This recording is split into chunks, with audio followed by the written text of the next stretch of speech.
Tout petit, je voulais être menuisier et mon père il m'a dit non, tu seras chaudronnier. Donc j'ai fait chaudronnier pendant des années. C'est un très beau métier. Et un peu plus grand et un peu plus mature, j'ai décidé de revenir à mon idée de départ qui est de travailler le bois. Aujourd'hui, pas en menuiserie mais en sculpture. Du fait que j'ai été chaudronnier, j'ai découvert ce monde de la métallurgie qui est quand même un monde à part.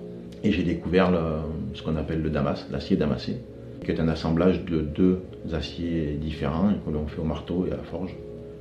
Et aujourd'hui, je sculpte le bois et j'insère dedans des parties en damas. J'aime donner la douceur à du métal, le rendre doux, le rendre chaud et attractif. Et j'aime rendre le bois, au contraire,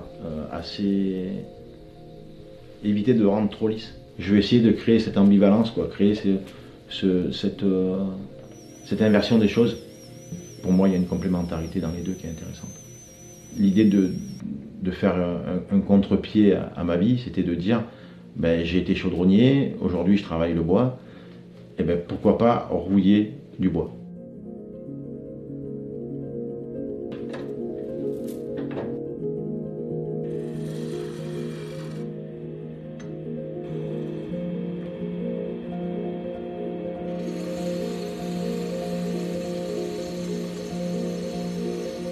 Alors je travaille avec des outils sur le tour.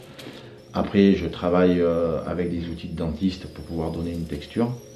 La roulette. Voilà la roulette, là, celle que personne aime quand on en a les dents.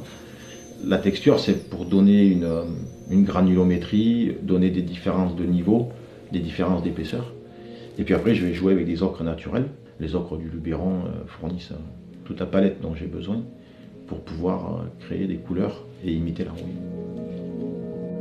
Et les bois que j'utilise sont essentiellement des bois de récupération, des bois locaux.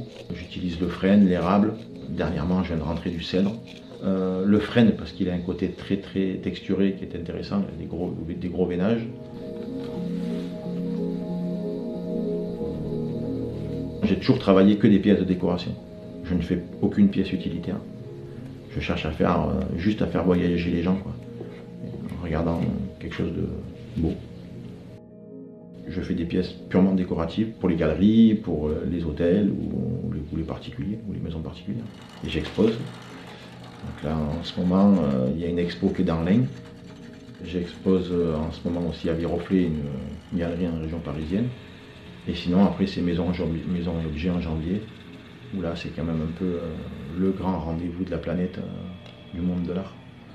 Aujourd'hui, je donne des cours dans une école qui s'appelle l'école Escoulaine, qui est dans les gorges du Verdon. Donc je travaille dans une usine d'enrichissement d'uranium. Avec l'équipe, je vide et on remplit des cylindres pour faire du mélange isotopique.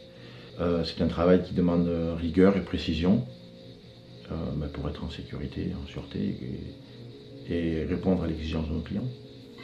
Et ce que j'aime dans mon travail chez Orano, c'est la rigueur et la précision du geste qui m'apporte aussi dans la sculpture à me recentrer, à me dire attention, là il faut être rigoureux. Sur ce détail-là, prends le temps d'être rigoureux. Et chez Orano, c'est ce qu'on demande. On demande d'avoir de la rigueur et d'être performant mais rigoureux. Ma vie, c'est un équilibre entre la rigueur d'un métier chez Orano et la liberté de création dans la sculpture.